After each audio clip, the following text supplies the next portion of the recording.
Bonjour, je vais vous parler de la notion d'abonnement d'un ciel gestion commerciale. Les abonnements peuvent être utilisés pour tout type de facturation récurrente, que ce soit au niveau client ou fournisseur. Alors je vais vous le montrer avec un exemple précis. Je vais ouvrir mes pièces clients. Voici, j'ai ici une facture que j'ai établie pour une société et qui concerne une journée d'intervention sur site.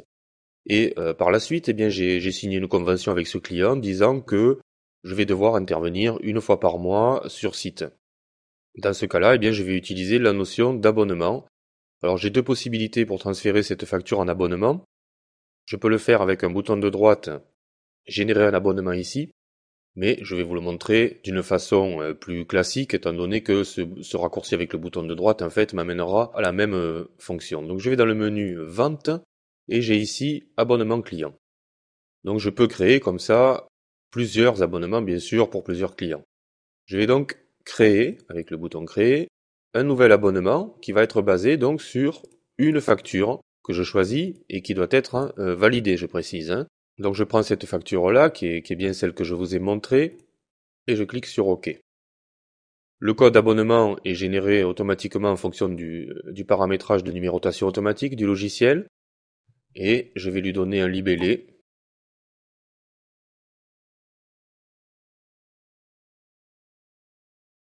Voilà. Donc cette fenêtre me rappelle que l'abonnement est généré à partir du modèle de facture que j'ai choisi, mais là, à ce stade-là, si je me suis trompé, je peux modifier, bien sûr. Par défaut, le logiciel me propose la date du jour, mais je vais décider que cet abonnement va commencer donc à partir du mois prochain, donc du 10 janvier 2009 par exemple. Alors je peux taper 10-01-09, touche tabulation pour transformer ceci en date. Je peux aussi taper, pour information, D plus 30, ce qui va me donner date du jour plus 30, touche tabulation, donc 10 janvier 2009. Et je vais dire que c'est un abonnement qui va durer 6 mois, donc jusqu'au 10 juin 2009. La périodicité qu'on peut choisir, ça peut être hebdomadaire, par quinzaine, mensuel, trimestriel, semestriel ou annuel. Je vais dire que là, en l'occurrence, c'est un abonnement mensuel, donc je vais intervenir une fois par mois. La facture donc sera générée tous les premiers du mois, par exemple, ou tous les 10. Voilà, tous les 10 du mois. Ici, j'ai des indications qui se renseigneront automatiquement. Donc la date de la dernière facture enregistrée, pour le moment il n'y en a pas eu, et la prochaine à générer qui sera donc bien au 10 janvier. Je clique sur OK pour enregistrer ma saisie. Le logiciel va me proposer de générer immédiatement les prochaines factures d'abonnement, donc je vais cliquer sur non pour le moment. Voilà, mon abonnement est créé. À la suite, eh bien, je vais pouvoir cliquer sur générer les factures. Voici, et je vais avoir le choix. Donc ici c'est le rappel des modalités de l'abonnement. Je vais pouvoir demander à générer les factures jusqu'à une certaine date, ou bien la prochaine facture uniquement, donc la prochaine, ça sera celle du 10 janvier, ou toutes les factures jusqu'à la fin de l'abonnement, pour les générer à l'avance. Et optionnellement, je peux demander la validation de ces factures après leur création. Donc pour l'exemple, je vais générer la prochaine facture, je clique sur OK. Le logiciel m'indique que la facture, donc numéro 75, a été générée avec succès, ce que je vais pouvoir vérifier ici dans ma liste des pièces clients. Voilà, donc c'est l'équivalent de la facture qui a servi de modèle, bien sûr. Je vais pouvoir la valider ou pas, et je vois que c'est bien une facture à la date du 10 janvier 2009. Je vais donc pouvoir créer autant d'abonnements que je le souhaite, et je peux bien sûr modifier certains paramètres. Une fois qu'une des factures a été générée, certains paramètres sont bloqués ici. Ce sont les paramètres qui sont en gris. On ne peut plus modifier le modèle ni la date de départ de l'abonnement. Alors, petite information intéressante pour terminer, j'ai tout à fait la possibilité d'automatiser l'ouverture de la liste de mes abonnements clients à l'ouverture du logiciel pour savoir où j'en suis, puisque vous voyez que dans cette liste des abonnements, j'ai affiché certaines colonnes, donc date de début, date de fin, la dernière facture générée, la prochaine à générer. Donc ça peut être intéressant à l'ouverture du logiciel de savoir où on en est des abonnements afin de pouvoir générer les abonnements qui arrivent à échéance. Donc ça se passe ici dans les options préférences du logiciel. Je vais aller dans les tâches automatiques et vous voyez qu'ici j'ai ajouté la liste des abonnements clients, donc qui va s'ouvrir automatiquement à l'ouverture du logiciel. On peut décider quel jour cette tâche sera active et les horaires avant et après lesquels elle pourra s'effectuer ou pas. Donc je vais vous montrer que à l'ouverture de mon dossier société, de mon logiciel, siège gestion commerciale, la liste des abonnements va s'afficher automatiquement. Vous allez pouvoir le constater ici. Je choisis mon dossier à ouvrir, bien sûr. Voilà, j'ai cette liste qui va s'afficher automatiquement, donc qui va me permettre de vérifier si j'ai des factures d'abonnement à générer.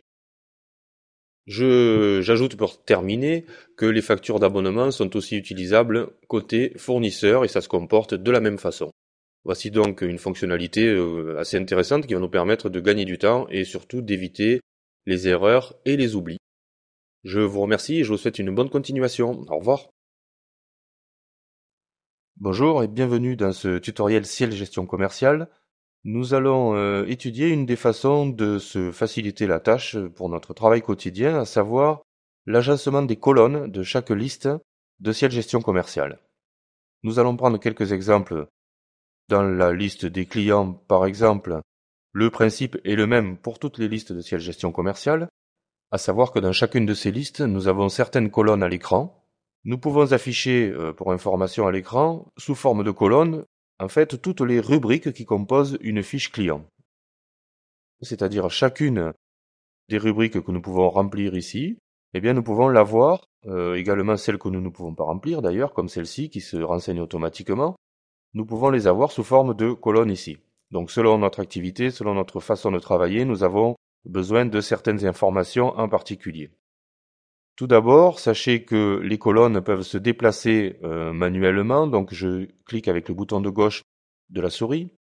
Donc je clique avec le bouton de gauche de la souris sur le titre d'une colonne, je le tiens enfoncé et je peux déplacer mes colonnes manuellement. Ceci est une première façon d'agencer mes listes. Je peux également avec le bouton de droite cliquer sur le titre d'une colonne et la supprimer directement. Alors évidemment, je ne supprime aucune information de la base, ça concerne juste l'affichage dans ma liste. Je vais maintenant cliquer sur modifier les colonnes. J'ai ici une nouvelle fenêtre qui s'affiche qui contient à droite la liste des colonnes visibles dans ma liste. Donc pour le moment, je n'en ai qu'une.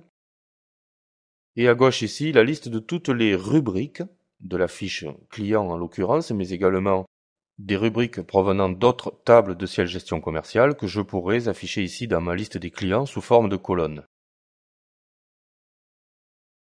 Alors, petite information, vous voyez que ces rubriques ne sont pas classées par ordre alphabétique par défaut, donc je vais cliquer sur afficher les options, et là, c'est déjà fait, donc trier les rubriques par nom. Maintenant, elles sont classées par ordre alphabétique. Donc je vais décider que dans ma liste des clients, quand j'affiche la liste des clients, j'ai besoin d'avoir mon code client, le nom de la société, que je vais aller chercher ici, donc il me suffit de sélectionner la rubrique et de cliquer sur ajouter. Je peux également tout simplement double-cliquer sur une rubrique pour l'ajouter dans la liste des colonnes visibles. Je vais avoir besoin également d'avoir une information par exemple sur l'encours de mon client. Voilà, j'ai double-cliqué pour ajouter la colonne ici, etc. Donc tout ceci, eh bien, on peut l'afficher sous forme de colonne. Alors bien entendu, il est judicieux de n'afficher que celles dont on a vraiment besoin afin de ne pas avoir un affichage pollué par trop d'informations qui ne nous servent pas forcément. Donc vous voyez ici que j'ai maintenant donc le code de mon client, la société et l'encours actuel de chaque client. Je vais prendre un autre exemple. Dans la liste des articles, donc dans ma liste des articles, si je suis une société où l'on gère le stock, je vais avoir besoin d'avoir des informations sur mes stocks disponibles ici pour chaque article, sans avoir besoin d'aller dans la fiche d'un article afin d'avoir ces informations de manière individuelle. Donc là aussi, bouton de droite, modifier les colonnes. Je vais à nouveau cliquer sur afficher les options afin de trier mes rubriques par nom. Et je vais aller chercher mes informations de stock. Donc ici, j'ai par exemple les rubriques stock réel, je double-clique, stock théorique, etc. Donc on choisit ce dont on a besoin. Je fais OK. Et maintenant, vous voyez que j'ai mes informations directement à l'écran ici pour chaque article, ce qui est quand même bien plus pratique. Autre petite astuce, j'ai la possibilité de renommer mes colonnes. Par exemple ici, ma colonne prix de vente hors taxe, je vois qu'elle est un peu trop large par rapport à la longueur des données qu'elle contient. Donc bouton de droite toujours, renommer la colonne. Et là, je vais pouvoir modifier mon intitulé librement, comme ça me convient. Voici, j'ai donc modifié le titre de ma colonne et je peux maintenant la redimensionner. Alors pour la redimensionner, je vais déplacer mon curseur sur la limite entre deux colonnes et vous voyez qu'il change d'aspect. Quand il a cet aspect-là, je peux cliquer avec le bouton de gauche et redimensionner ma colonne. Je peux également, autre possibilité, double-cliquer quand je suis sur cette limite entre deux colonnes, double-cliquer sur la limite, ce qui va ajuster la largeur de la colonne automatiquement en fonction des données qu'elle contient, ce qui va optimiser mon affichage. Je reviens un instant sur la modification du nom d'une colonne, et vous avez peut-être remarqué ici cette case à cocher « Prendre le nom par défaut ». Quand j'ai renommé mes colonnes, si je veux leur redonner le nom qu'elles avaient à l'origine, donc je vais cocher cette case, et en cliquant sur OK, vous voyez que ma colonne a repris le nom qu'elle avait à l'origine. Un dernier exemple maintenant, je vais aller dans ma liste des pièces clients. Je suis sur ma liste des commandes, alors je vois ici que j'ai par exemple cette colonne qui m'indique que cette commande a été transférée sur ce numéro de BL, de bon de livraison ou de facture. J'aimerais également connaître la date à laquelle cette commande a été transférée. Donc toujours la même manipulation, bouton de droite, modifier les colonnes. Je vais toujours cliquer sur afficher les options pour trier ma liste par ordre alphabétique. Et ce coup-ci, je vais aller chercher une rubrique qui se trouve non pas dans mes pièces clients, mais dans le groupe de rubriques pièces clients transférées vers. C'est-à-dire que ce groupe de rubriques va concerner les informations sur la pièce vers laquelle a été transférée ma commande. Il me suffit donc d'aller chercher la date de la pièce, que je vais trouver ici. Et j'ai maintenant l'information sur la pièce vers laquelle j'ai transféré ma commande, mais également la date à laquelle je l'ai transférée. Il convient donc bien sûr d'adapter ces différentes listes, puisque chaque liste peut s'adapter, afin de rendre son travail plus efficace et de ne pas avoir à chercher trop longtemps les informations dont on a besoin au quotidien. Je vous remercie de m'avoir suivi et je vous souhaite une bonne continuation.